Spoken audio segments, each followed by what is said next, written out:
آج میں آپ حضرات کے سامنے 3 چیزیں بیان کرنا چاہتا ہوں۔ نمبر 1، عید نماز کی نیت کیا ہے، نیت بیان کروں گا، اور عید نماز کا طریقہ کیا ہے اس کو، اور نمبر 3 یہ ہے کہ عید نماز کی پہلی رکعت میں اگر آدمی بھول جائے تو کیا کرے، اور دوسری رکعت میں بھول جائے تو پھر کیا کرے۔ ان 3 چیزوں کو آپ کے سامنے بیان کرتا ہوں۔ سب سے پہلی بات عید نماز کی نیت ہے۔ فرمایا کہ نماز عید شروع کرتے وقت مقتدی کے دل میں اس بات کا استحضار رہے کہ میں قبلہ رو ہو کر اس امام کے پیچھے 2 رکعت واجب نماز ادا کر رہا ہوں، جس میں 6 زائد واجب تکبیریں ہیں۔ یہ مقتدی کے ذہن میں بات ہونی چاہیے۔ نیت کے لیے استحضار کافی ہے، یعنی دماغ میں یہ بات ہونی کافی ہے۔ زبان سے نیت کے کلمات ادا کرنا ضروری نہیں ہے۔ ہاں، اگر کوئی ادا کر لے تو ناجائز بھی نہیں ہے، جائز ہے۔ تو اس طرح آپ کے سامنے عید نماز کی نیت آ گئی کہ آدمی یہ نیت کرے کہ 2 رکعت نماز واجب پیچھے اس امام کے پڑھ رہا ہوں، جس میں 6 واجب زائد تکبیریں ہیں۔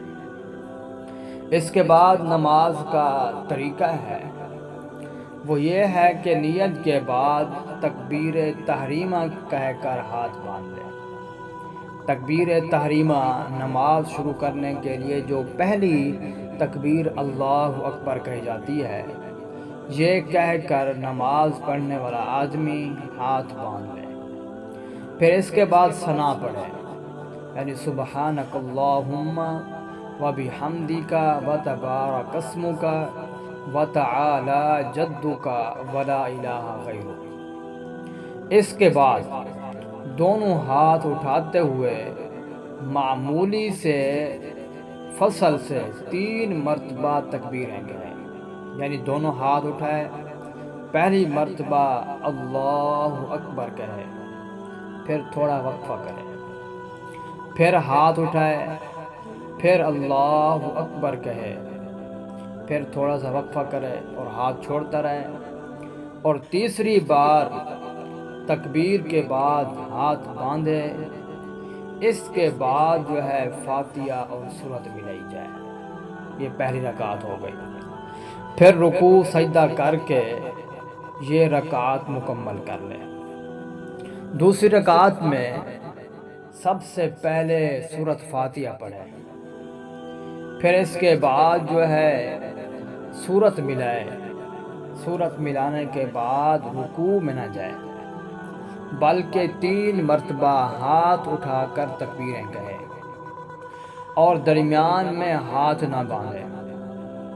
اس کے بعد بغیر ہاتھ اٹھائے تکبیر کہہ کر رکوع میں چلا جائے، اور باقی نماز ایسے ہے جیسے دوسری نماز ادا کی جاتی ہے۔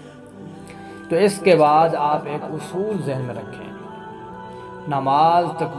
عید نماز کے طریقے کو یاد رکھنے کے لیے اصول اور قانون یہ ہے کہ ہم تلاوت کو تلاوت کے ساتھ ملا دیں، اور اسی طرح جو ہے تکبیروں کو تکبیروں کے ساتھ ملا دیں۔ پہلی رکعت کے اندر جب ہم اللہ اکبر کرتے ہیں تو اس کے بعد جو ہے فوراً ہم ثنا کے علاوہ 3 تکبیریں کہہ لیں، تاکہ یہ 4 تکبیریں اکٹھی ہو جائیں۔ پھر جو ہے قرآن کی تلاوت کی جائے، سورۃ فاتحہ وغیرہ پڑھی جائے۔ اور دوسری رکعت کے اندر چونکہ پہلی رکعت کے آخر میں تلاوت کی تھی، تو دوسری رکعت کے شروع میں بھی ہم تلاوت کر لیں، یعنی سورۃ فاتحہ پڑھ لیں اور دوسری سورت بھی ملا لیں۔ پھر آگے تکبیریں آئیں گی تو رکوع کی تکبیر کے ساتھ جو ہے ان کو ملا لیا جائے۔ تو اس طرح تکبیروں کے ساتھ یعنی پہلی رکعت میں تکبیر تحریمہ کے ساتھ اور دوسری رکعت میں رکوع والتکبیر کے ساتھ تکبیریں آ جائیں گی اور تلاوت کو تلاوت کے ساتھ ملا دیا جائے۔ تو یہ آپ کے سامنے رکھا ہے عید نماز کے ادا کرنے کا طریقہ۔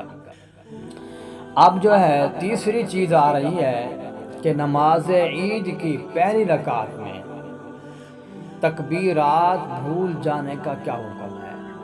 تو میں عرض کرتا ہوں، نماز عید کی پہلی رکعت میں امام تکبیرات زوائد بھول گیا۔ زوائد ان 3 تکبیروں کہتے ہیں جو پہلی رکعت میں 3 ہیں، ان کو بھول گیا اور سورۃ فاتحہ کا کچھ حصہ یا پوری سورۃ فاتحہ پڑھنے کے بعد یاد آیا کہ میں نے تکبیرات چھوڑ دی ہیں، تو فرمایا دوبارہ تکبیرات کہہ کر سورۃ فاتحہ پڑھے اور پھر آگے جو ہے سورۃ ملا لے۔ اگر ایسے ہوا کہ اس نے سورۃ فاتحہ بھی پڑھ لی لیکن تکبیرات نہیں کہیں اور آگے سورت بھی ملا لی، پھر یاد آیا کہ جو زائد 3 تکبیریں ہیں میں نے چھوڑ دی ہیں، تو فرمایا اس صورت کے اندر صرف تکبیرات کہے گا، قرات کا اعادہ نہیں کرے گا۔ تو آپ کے سامنے مختصر یہ آیا کہ پہلی رکعت کے اندر اگر تکبیرات بھول جاتا ہے امام، تو اس کے لیے یہ ہے کہ ہم دیکھیں گے سورۃ فاتحہ کچھ پڑھ چکا ہے یا ساری پڑھ چکا ہے۔ اس سورت کے اندر وہ تکبیرات کہے اور سورۃ فاتحہ دوبارہ پڑھے اور سورت بھی ملائے۔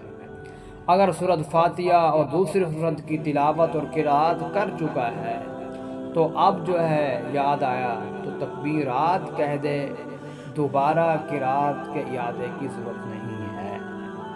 یہ تو بات تھی کہ جب پہلی رکعت میں آدمی بھول جائے، اور اگر دوسری رکعت میں امام تکبیرات زائد بھول جائے تو پھر کیا طریقہ ہوگا؟ تو فرمایا اگر امام نماز عید کی دوسری رکعت میں قرات کے بعد تکبیرات زائد نہ کہہ کر رکوع میں چلا جائے تو اس صورت میں رکوع ہی میں ہاتھ اٹھائے بغیر تکبیر کہہ لے، کھڑے ہو کر کہنے کی کوئی ضرورت نہیں ہے۔ تو یہ آپ کے سامنے 3 چیزیں رکھی ہیں، نماز عید کی نیت اور نماز عید کا طریقہ، اور نمبر 3 پہلی رکعت میں بھول جائے تکبیرات کو کیسے ادا کرنی ہے، اور دوسری رکعت میں بھول جائے تو کیسے تکبیرات کا اعادہ کرنا ہے۔